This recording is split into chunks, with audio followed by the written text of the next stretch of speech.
బిళ్ళ సబ్బు బిళ్ళ కవితకు అనర్హం కానట్లు అవార్డు రివార్డు రాజకీయానికి కాదు అనర్హం అనిపిస్తోంది పరిణామాలు చూస్తుంటే. ప్రత్యేక రాష్ట్రంగా ఏర్పడిన తర్వాత నడుస్తుందంటే నడుస్తుంది అన్నట్లు సాగిన తెలంగాణ రాజకీయం మూడేళ్లుగా మలుపుల మీద మలుపులు తిరుగుతోంది. ప్రతి విషయానికి ప్రతి వివాదానికి రాజకీయం అంటోంది, రాజకీయ రచ్చకు దారితీస్తోంది.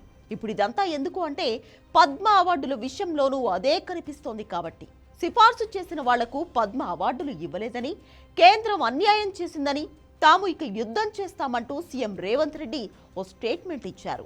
గద్దర్, చుక్కా రామయ్య, అందెశ్రీ, గోరేటి వెంకన్న, జయధీర్ తిరుమలరావు ఇలా ప్రముఖులకు పద్మశ్రీ ఇవ్వాలని ప్రతిపాదనలు పంపినా కేంద్రం లెక్క చేయలేదని, ఇది తెలంగాణ జనాలను అవమానించడమే అన్నది రేవంత్ రెడ్డి విమర్శ.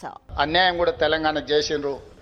మేము పద్మభూషణ్, పద్మశ్రీ అవార్డుల కోసం కూడా తెలంగాణ సమాజానికి ప్రతీకలైన గద్దర్ గారి పేరు, చుక్కా రామయ్య గారి పేరు, అందెశ్రీ పేరు, గోరెటి వెంకన్న పేరు, జయతీర్ తిరుమలరావు గారి పేర్లు వీటన్నిటినీ రాష్ట్ర ప్రభుత్వం నుంచి మేము ప్రతిపాదన ఇచ్చినాం. కానీ ఏ ఒక్క పేరు కూడా కేంద్ర ప్రభుత్వం పరిగణలోకి తీసుకోలేదు. ఇది మాకు కొంచెం బాధ కలిగించింది.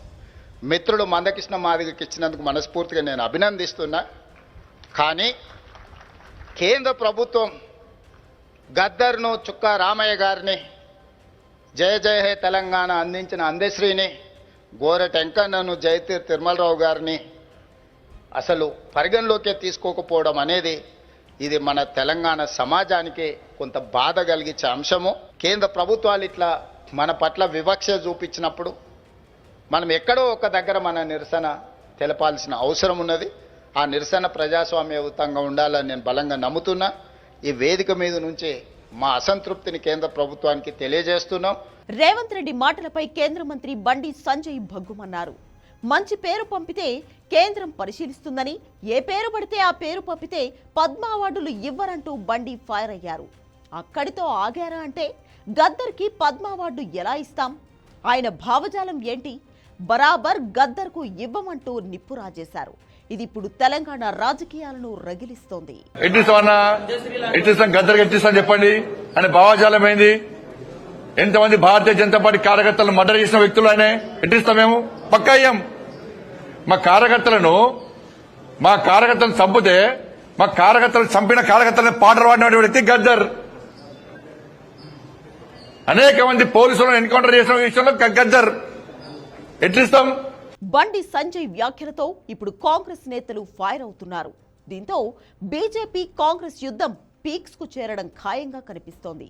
ఈ వార్ ఏ మలుపు తిరుగుతుంది, చివరికి ఏం జరుగుతుందనేది పక్కన పెడితే పద్మ అవార్డులపై ఇప్పుడు జనాల్లోనూ కొత్త చర్చ మొదలైంది. గద్దర్కు ఎందుకు ఇవ్వలేదు, బండి సంజయ్ ఎందుకు అలా అన్నారన్నది పక్కన పెడితే పద్మ పురస్కారాల లిస్టుపై ఇప్పుడు సామాన్యుల్లో చాలా ప్రశ్నలు ఉన్నాయి. రాజకీయాలను దృష్టిలో పెట్టుకుని అవార్డులు ఇవ్వడమేంటి? పద్మాలకు రాజకీయ మరకలు అంటిస్తారా? ఇదేం పద్ధతి అంటూ ఎగ్జాంపుల్స్ చెప్పి మరీ నిలదీస్తున్నారు జనాలు. ఏఐజీ ఆసుపత్రి ఓనర్ డాక్టర్ నాగేశ్వరరావుకు వైద్య రంగంలో పద్మ విభూషణ్ ఇచ్చారు. ఆసుపత్రి పేరుతో వ్యాపారం చేసే ఆయనకు అవార్డులు ఇవ్వడం అంటే దాని వెనుక ఉంది అవసరమే కదా అనే విమర్శలు వినిపిస్తున్నాయి. ఇక హీరో బాలకృష్ణకు పద్మభూషణ్ ఎందుకిచ్చారో చెప్పాలని కొందరు నిలదీస్తుంటే, ప్రజా వ్యవహారాల రంగంలో మందకృష్ణకు పద్మశ్రీ ఏంటన్నది మరికొందరి ప్రశ్న. షెడ్యూల్డ్ కులాల్లోని మాదిగలకు మాత్రమే మద్దతుగా నిలిచే మందకృష్ణకు అవార్డు వెనుక ఆంతర్యం ఏంటనే ప్రశ్నలు వినిపిస్తున్నాయి. ఇలా తెలంగాణలో బీజేపీ వర్సెస్ కాంగ్రెస్ మధ్య మొదలైన యుద్ధం ఓవరాల్ అవార్డుల మీద వివాదాలకు కారణమవుతోంది.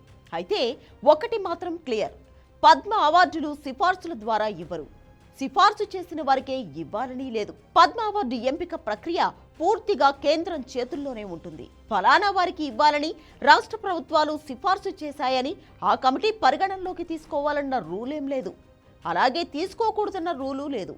తాము అవార్డులు ఇవ్వాలని అనుకుంటే ఖచ్చితంగా ఇస్తారు.